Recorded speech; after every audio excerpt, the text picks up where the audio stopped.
Namo Amitabha Buddha. You are me, and I am you. Unconditional rescuing is the main teaching in Pure Land sect. When we save people, can we demand any conditions? If we demand the fulfillment of certain conditions before the rescue, we must be criminals. Such a man is considered inhumane. In Shanxi, we have lots of coal mines. A few years ago, many cases of disaster were reported. At that time, the leader of the country, on the head of the province, would announce, "We will save the victims at all costs." They will say so, right? Yes. This means saving without any conditions. They do not have to differentiate and say this is a good worker, we should save him. This is a lazy worker, we just let him suffocate and die. It is the time to save people, as life is very important. We will save all naturally because this is the way of a human. This is not the time to differentiate, not the time to choose or abandon. They will not see if the victim is a good man who is law-abiding, if he takes orders easily, or if he is a good communist. When there is a natural disaster such as an earthquake, the rescue team will also save the criminals if they are trapped underground. With a life detector, even if a dog is detected, it will still be saved. Or if they have detected an old lady who is more than 80 years old, who is in a state of fright and confusion, they will still save her. They cannot argue of what use it is to save her. Look, she is so old. Saving her means we have to spend more money when she is sent to the hospital. Let her die. The rescuer decides not to save her so as to save some money for the country. This is an offense. Such a man is not called a man. So a rescuer should save any life forms as long as it is still living. That is why saving lives should be done with no conditions. Now that you've detected a life form underground and you say, "Mister, if you want to come out, you must agree to pay this amount," this is an offense. Amitabha Buddha comes to the Saha world to rescue people, and we are the victims in the coal mine disaster. This disaster we face is our karmic strength from immeasurable kalpas. They are like the tiles, the soil, the rock, the bricks that topple and cover us up, bury us alive. Then there comes the Amitabha Buddha, the big forklift, or the excavator, which starts to dig us up. This is done without any conditions. In the Pure Land sect, it reveals only the unconditional saving of Amitabha Buddha.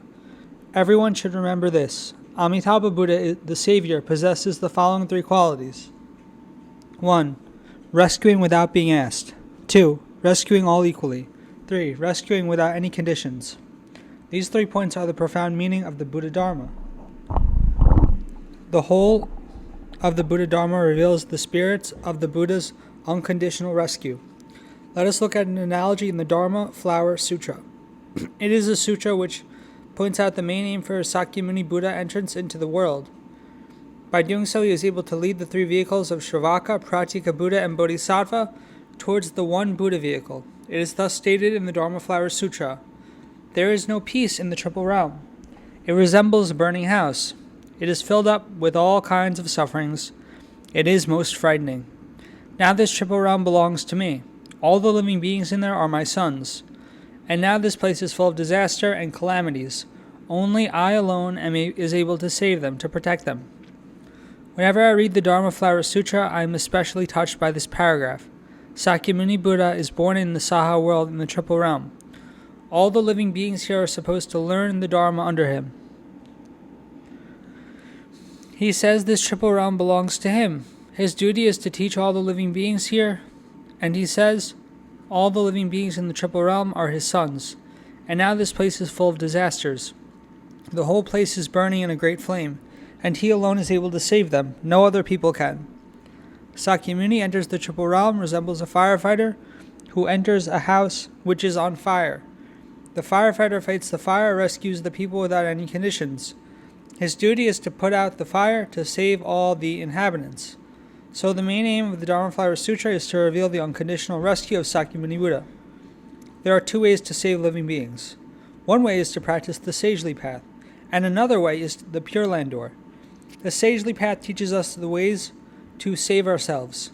The Pure Land door stresses on the direct rescue of the Buddha. We should have a clear understanding of this difference in our practice. If we do not know this difference, we will be wondering why the Buddha says rescuing without any conditions. We do not know that this is taught by the Buddha. People will ask suspiciously, "Do you mean the Buddha says this?" In our modern language, we say unconditional saving. In the Buddhist text, it is thus stated: great kindness arises not abiding by affinities, and great compassion arises as we share the same body. I am sure most of you are familiar with this. Not abiding by affinities means unconditional. Affinity refers to the connection and conditions among people. When we have affinities, I will come and save you. So the great kindness not abiding by affinities refers to the unconditional rescue even when there is no affinity. Why does the Buddha save us even when there is no affinity? It is because the Buddha, the enlightened one, sees all living beings as himself. It means you are me and I am you. Only the Buddha is able to penetrate the same body, not mundane men like us.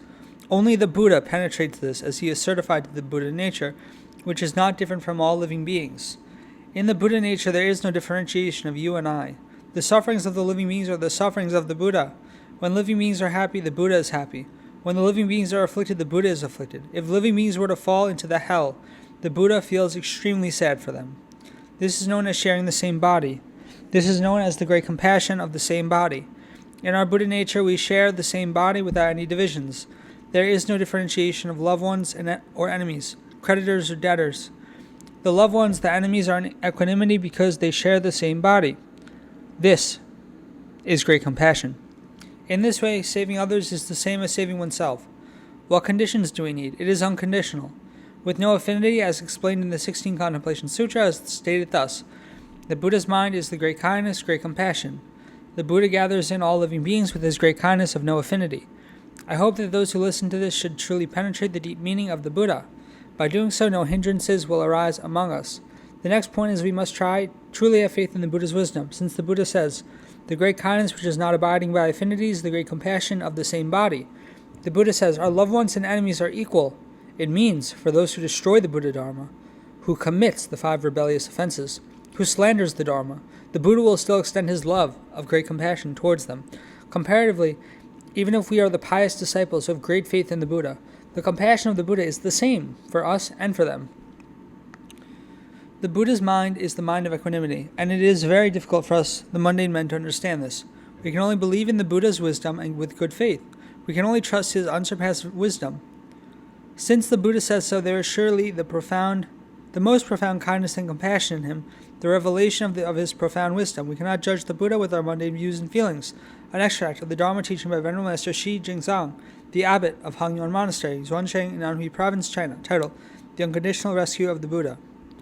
Namo Amitabha Buddha, Namo Amitabha Buddha, Namo Amitabha Buddha.